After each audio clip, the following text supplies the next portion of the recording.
LifeSpeak podcast sponsored by Chafin Real Estate Services. Looking to make your next move? You're in the right place. Welcome to LifeSpeaks, the podcast that dives deep into real stories, big ideas, and life-changing insights. This episode is proudly brought to you by Chafin Real Estate Services. Hi, this is Leanne Chapman, and I am the host of the podcast LifeSpeaks, where we share our testimonies, life experiences, overcoming stories, and it's really specifically about the verse in Revelation that says that we are saved by the blood of the Lamb and the word of our testimony, and that's what LifeSpeaks is all about. So I want to welcome my guest, Griselda, and I'm going to mess up your last name. Garibay, and she's a very good friend. We serve on the prayer team at church, and she's also has many hats that we actually share in common. She's a property manager, and so am I, and so we have that crazy business in common. We also have our faith in common, so it's really great to have you here. Thank you, and well, thank you for having me. Yeah. Thank you. Yeah. We really, really appreciate you being here. So how we start out is just, tell me a little bit about yourself, your testimony, what you feel like the Lord wants you to share. Absolutely. I've been a long-time God-loving woman, but my story started when I was 5 years old. My first conversation with God was looking for food in a dumpster. I have a family of 10, and I'm the middle child, so my parents really struggled. They struggled a lot, but my mom was a God-loving, faithful woman. She was just so incredible with her faith, no matter what was going on in our life. She was so great of always keeping us in prayer. The situations would get domestic a lot, and there was a time when it was really bad, and my dad had left, and she was not in good shape. And I remember she had us all kneel down and pray, and I would question, like, Mom, why do you pray to this God that never helps us? Like, you always pray, but nothing ever happens. And I remember it so vividly, and I was only 5. Wow. Yeah, I was only 5 years old, but I just really believe God was with me the entire time. He never leaves us. He's there, and he really is there even though when you don't see him. Mm-hmm. And so my sister, there's 10 of us. I was the middle child, and my older sister was in charge of taking care of us. And so it's incredible when you look back and see everything God did for you. But she would take care of us. She was only 17, so she's still young. And so she would be paranoid and lock us in a room all day until my mom got home. She was, the one that tried to keep the family going. My dad drank a lot, so he was never there. He was very absent. And so she would lock us out of paranoia that, the landlord was going to see 10 kids in a one-bedroom apartment. Mm-hmm. So at night, she would let us out, and we would go to the grocery stores and look for food and stuff like that. But there was this one time when my brother threw me in the dumpster, and I landed in maggots, and it was dirty water. I'll never forget the stench. But I remember my mom praying after, my dad hurt her. And so I remember, well, if my mom can pray, so can I. And so I remember talking to God, and I was just so hungry. I remember I was starving, like the hunger pains were real. And I remember just looking up in the sky and asking God, why was I born? Can you please help us? And you were laying in and stench, I'm in the middle of dumpster. of dirty water and stench, because what happened was the dumpster had been picked up, and we didn't know that. So when my brother threw me in, there was nothing there. Oh God! And so they were trying to figure out how to get me back out, but they were in like a shopping cart running around in the parking lot. But I remember when I was in there, I remember praying to God and asking him to help us because, why was I born? So we could starve to death. And so I'll never forget that I heard laughter. And all of a sudden, I felt this joy in my heart. It was a joy in the middle of this ugliness. I could feel God's joy. Well, that joy carried on with me forever. Like whenever I feel joy, it's that same joy that's beyond your own understanding that only God can give you. When you feel it, it's that same joy I felt in the dumpster looking for food when I was little. And so that's something that stuck with me my whole life. So I remember the laughter, I remember the joy. And then soon after that, we ended up in foster care. My sister turned 18, and she called social services on my parents. And so we all ended up being taken away and separated, which was really, really hard because we were together. Even if we were locked in a room, we were still together. Right. We never knew not to be together. So when they separated, it's very devastating. It was very devastating, and so, but it was also a blessing at the same time because I ended up with mom and pop, which was an elderly couple, and me and my sister ended up with them, and they were just the most loving people. I think I slept on a bed for the first time, not So a pile. mom and pop were My foster. your foster, and then you say your sister was that your younger sister or My older sister and I ended up together. And how old was she? She was How much older than She was 2 years older than me. okay. Yeah, so Cora and my sister, so they took two. There's 10 of us, so they took two.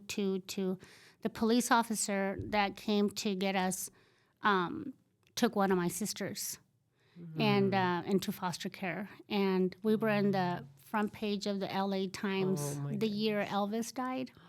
So it was. I remember that year. Yeah. And so it went from the youngest, which was 1 year old or a few months old, to the oldest, which, and then a cop here and a cop here, and we were on the front page of the LA Times eating McDonald's. They bought us McDonald's. Oh, sweet. And so, yeah, it was pretty interesting, but it was a blessing at the same time because they really loved on all of us.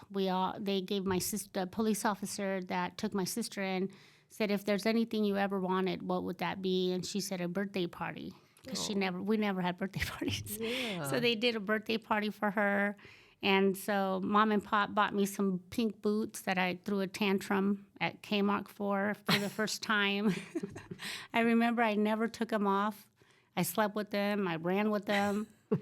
And Took a bath with them. I took a bath. I would never take those boots off. They had to force them off of me. That's so funny. So, yeah, and then after that, when my parents got us back, I don't recall how long. I want to say maybe 3 months. We were in foster care before my parents got us back.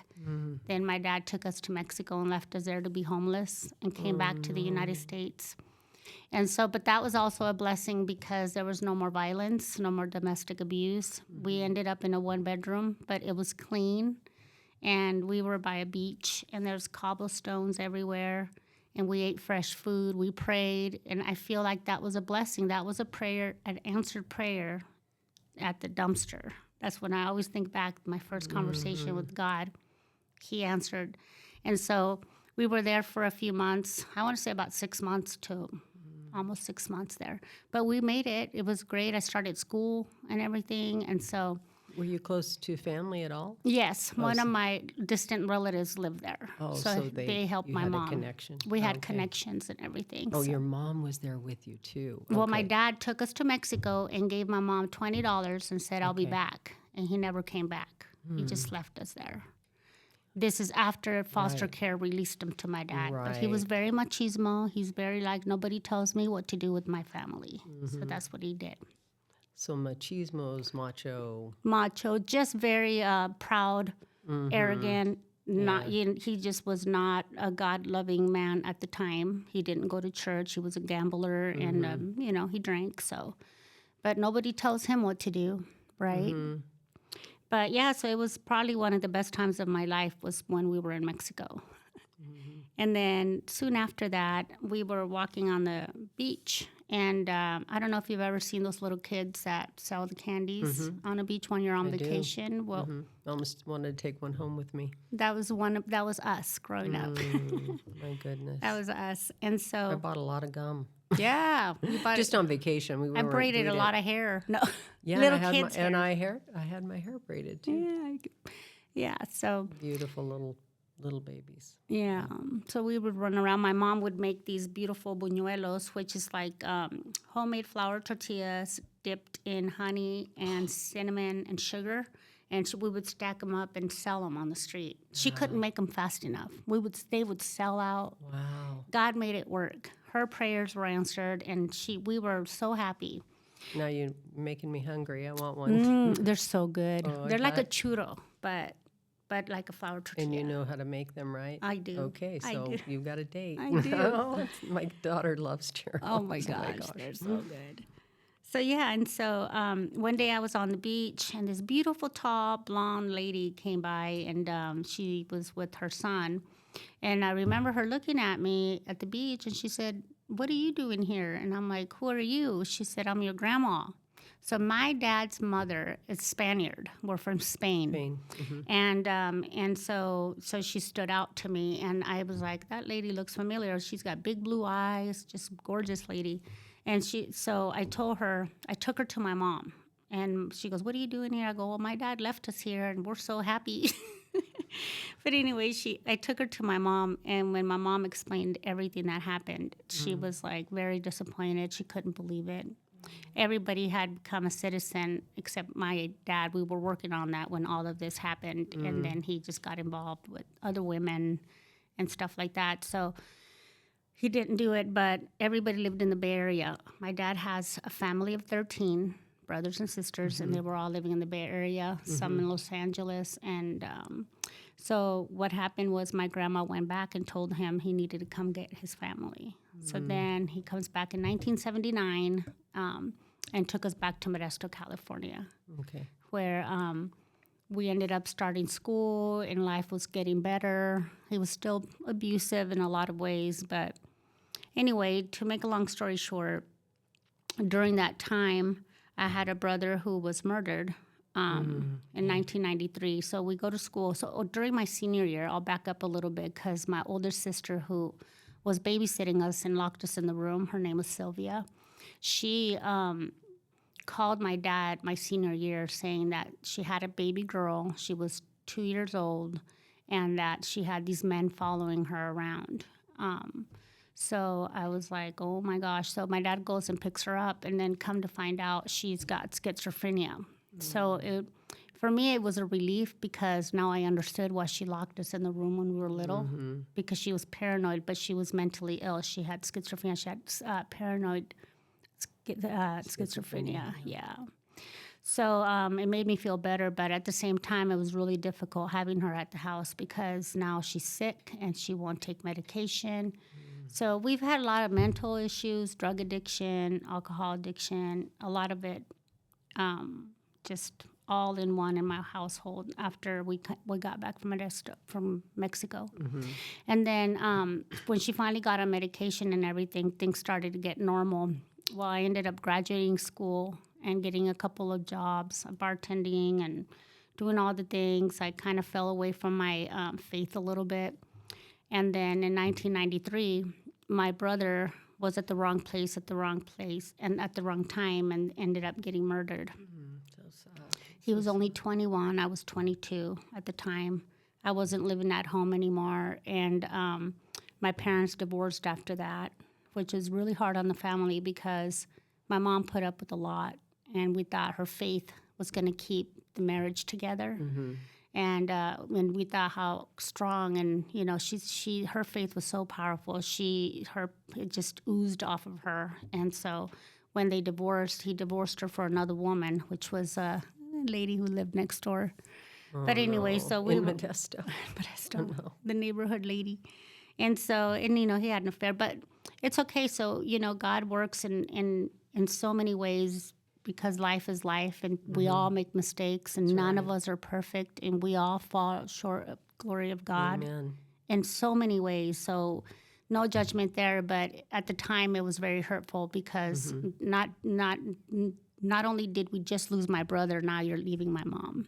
So it was like two deaths at one time. And so after that happened, I went off the deep end a little bit and got involved with drugs, and I ended up homeless again. And then my mom was just so incredible. She always said, you need to forgive your dad. You need to forgive your dad so you could be free of the things that you're going through.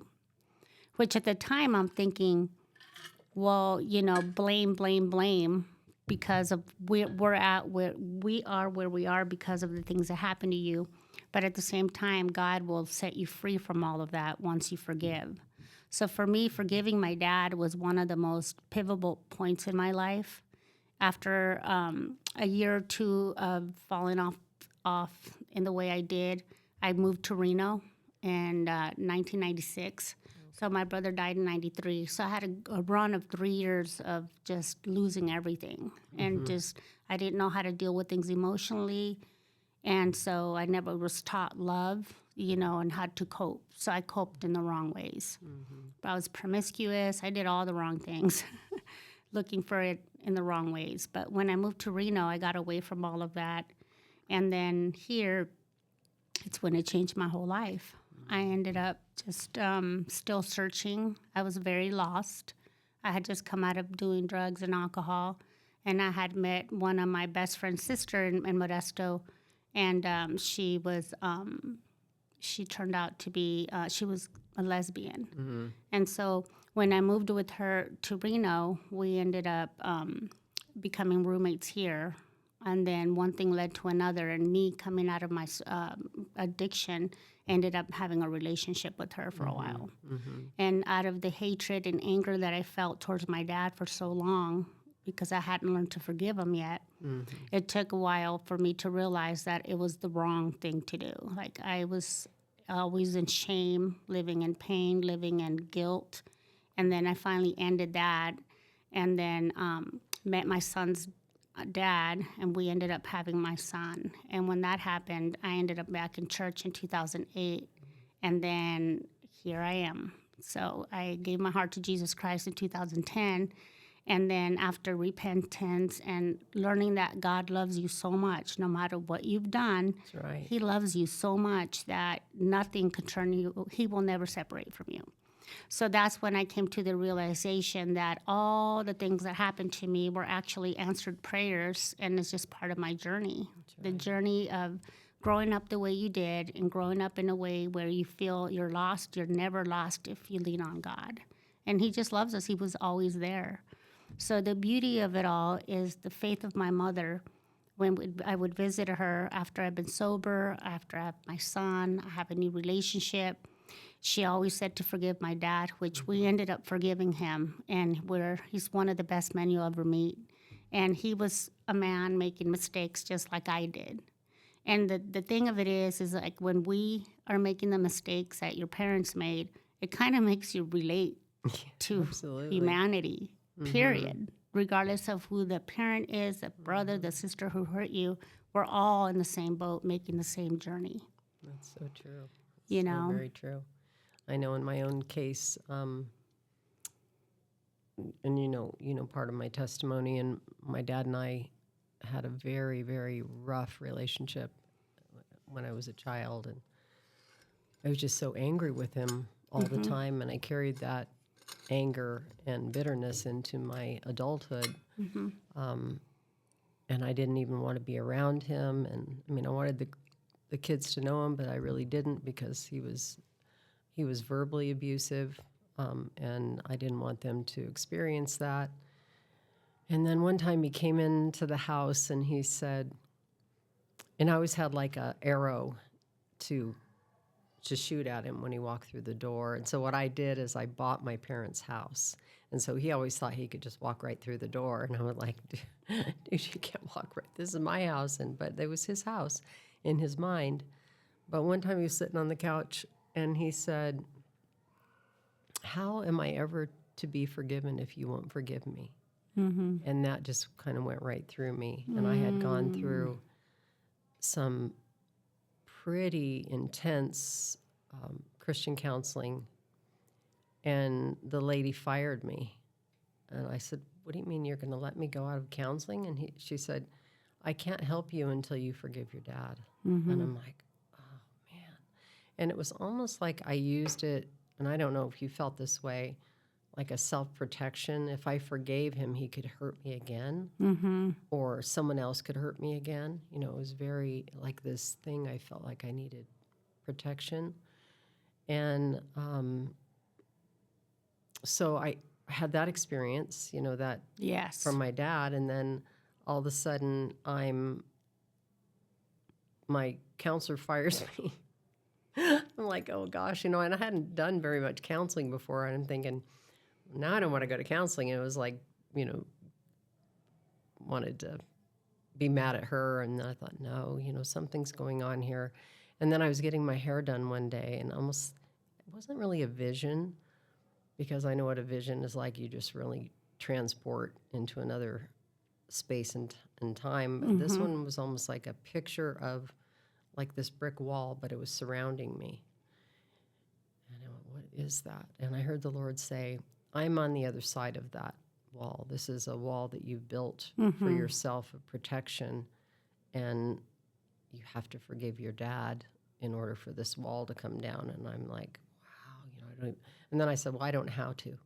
I just prayed and I said, God, I don't know how to. If this is really what you're leading me to do, please show me how to do that. So there was a pastor that was a visiting pastor, came to our church, and I went to a little vineyard church in Long Beach. And of course, God had this guy teaching on forgiveness. And it was so cool because he said, kind of like he came just for me. I don't know if anybody else got anything out of it, but he said, of course, God already knows that you're angry.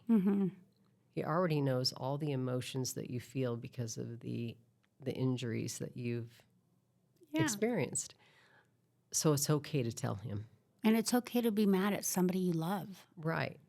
But here's the cool thing. He said, if you take a space of maybe 2 or 3 hours and you just sit with the Lord and you ask the Holy Spirit to like surround that time and just write down exactly how you feel about that person. And so I did. I wrote, Dear Dad, I hate you because. And I just wrote one-liners. He said, and take that until you're exhausted. Like you've taken all of your hate or anger or whatever on the paper, and then take it to the cross of Christ and receive forgiveness for them, forgive them, and then receive forgiveness for yourself. And it's an act of will. He said, you may not feel anything, but it's an act of will, and it's covered in the Holy Spirit. I went, okay, I'm going to do this. So I did it, and like I said, he always just comes through the house. I hadn't seen him in a couple of weeks. For some reason, I don't know why, if we were out of town or something. And about 2 weeks later, he popped in and just walked through the front door. And it's a Sunday afternoon, and my brothers are sitting around we have like a kitchen bar area. And he sat down, and I didn't feel that hot poker hatred. You know what I'm talking about? Yes, that sting. It was horrible, like fire in my belly. I didn't feel that. And I'm like, this is really weird. This is weird. And he sat down, and he's really funny guy. Like, I have a really good sense of humor, and I always thought he was just annoying because he would say stupid things. I was like, oh, Dad's just saying stupid things. He's really funny, and he tells this joke, and for the first time in my life, I laughed. Oh, wow. With him, not at him. Oh, wow. And then about 2 weeks later, it was my birthday, and he asked me if I would he's very, very limited on funds, and he had bought some things at Easter. My birthday's right around Easter usually. And he bought some things, and he said, you have these life group, or like a life group. Why don't you take these leftovers to your life group because you're going to have one? And I said, oh, no. I was going to say, you need those because you don't have any money. And I heard the Lord loudly say, receive them. He needs to give them to you. And I went, oh, my God. So I hugged him for the first time in years. I don't even remember hugging my dad. Wow. And I said, thank you. I said, you're my sweet dad. And I knew, it's almost like, I don't know if you felt this, so like here's the offense, this little dot. Yeah. And then you lay a magnifying glass on it, it's still the same dot. But if you remove the magnifying glass far away and it takes more time, or this little spot becomes like a boulder. And so that's what it was in my eye. It was a boulder in my own eye. And anyways, we had 3 years before he passed of a relationship where he still was my dad. He still hurt me sometimes, but it wasn't this magnified. It wasn't offense upon offense upon offense. It wasn't like a giant pile of offense. It was one, and the Lord says, now you forgive it. It's a 70 times 7 thing. It is. And so for me, it was like and it's just so incredible. God is always on point on the things we're supposed to do. And it was on Thanksgiving. It was a rainy, foggy day in California when my dad was standing outside the family. He realized that he didn't just lose my mom. He lost the entire family, and there's 10 of us. Wow. And so now we're all devoted to my mom, and he divorced her. In our mind, he divorced all of us, and which was not what God wanted me to do. And I remember when I was sitting in the house and I look out the window, he was standing out there calling for us. He wanted to talk to us, and nobody wanted to go out and talk. Everybody was so angry with him. And I remember God saying, go out and talk to him. And so when I went out there, he did not look like that big, mean, rough, tough man that I knew that would abuse my mom or all of us. We would get some pretty good beatings when he was not sober. And so I remember him, he like a monster when I was little. And so, but when I went out there, he looked like this little old man that just wanted to be forgiven, that made mistakes. And so I forgave him that day. And I remember that it took me 7 times, 70 times to continue to forgive him because the trigger was there. He would say certain things. And so it took time. That's right. It took time, and to this day, this is almost 20 years ago, but it took time for me to realize that that's my dad, and you ought to honor your dad and your parents no matter what, because it is a command, but it is freedom. I didn't have that hatred towards him. I feel like when you're unforgiving, you have so many layers, like the wall you're talking about. It's not just a wall of fire that we're putting ourselves in, and we are burning, and it's something that it's not fair to us. But forgiving him was the biggest. The truth will set you free. And it's our truth. The truth is not just the biblical way of saying the truth will set you free because now you know God. It's the truth of who you are. It's your truth of your pain. It's your truth. Once you release it and let it go and break that wall down, the walls do come down. And now you're free of all of that. And only God can do that. And it is the most beautiful thing. Yeah, I agree. It's a lot of people try to do it through psychology. And I don't know where I was. I think I was standing out in the driveway one day, and I heard the Lord say, probably after I got fired from that counselor. Oh, yeah. I heard the Lord say, I am the wonderful counselor. And I went, oh. So it was almost like I had 30 years of counseling in like one session of 3 hours. It was like so powerful. So I really honestly believe in confessing your faults to one another and praying for one another, and you will be healed. Because what was so great about that is even though I didn't have another person there with me, I was able to share that later. And I've just been able to be set free. Here's what I think broke my heart more than anything else. Before I let my dad go off the hook, I call it off the hook. Aww. I let him off the hook, was I started to act like him. And I became verbally abusive or angry with my own children. And they probably don't remember it because they were fairly young. But I had pretty crooked teeth at the time. My daughter said, "You were scary, Mom. You were scary. You'd like chase us." And I mean, I never caught her because she's too fast. Yeah. She didn't get very many spankings because she's so fast. So Paula, remember that. You were really fast. But I would that anger would come up in me. And it was just like my dad's rage. It was so scary. And so the forgiveness wiped away that. I was no longer acting that way, Yeah, and then for me, it was a little bit opposite. So I forgave my dad, and we have a great relationship, but then I met somebody like my dad. Oh, yeah. And so me looking for the wrong people, for love in the wrong ways, always didn't go away. So it didn't take till after my son's dad was just like my dad. And it took 12 years to realize that wasn't okay. But giving my heart to Jesus Christ in 2010, I was still in a relationship with him for another 7 years before I left him. And that's when I finally said, I can't I can't be with somebody like my dad. I was turning like my dad as well. I Right. was starting to drink again and doing the things that I wasn't supposed to because he was taking me down the wrong road. And so I had to choose Jesus over him. But it took that. It took so much to learn that our pain and our childhood traumas do come back too as an adult. And so, but we need to stick to God and know that God forgave us, so we need to forgive ourselves. So I think that agree. after I forgave my dad, that I didn't forgive myself because I made a lot of mistakes along the way as well. That's really a good point.